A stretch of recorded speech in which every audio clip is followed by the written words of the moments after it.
২০০ কোটি রুপির সম্পদের মালিক ছিলেন ভবেশ ভান্ডারী, কিন্তু যাবতীয় সম্পদ বিলিয়ে দিয়ে স্ত্রীকে নিয়ে হয়েছেন সন্ন্যাসী। এখন ভিক্ষা করেই জীবন পার করবেন এই দম্পতি।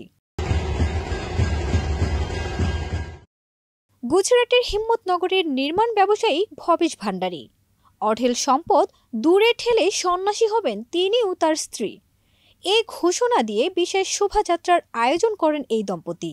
প্রায় ৪ কিলোমিটার পথ একটি রথে চেপে পাড়ি দেন তারা।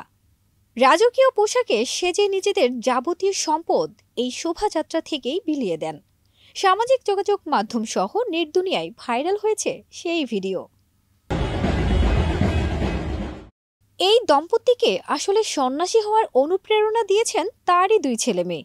২০২২ সালে সন্ন্যাস নিয়েছিল তাদের ২ সন্তান।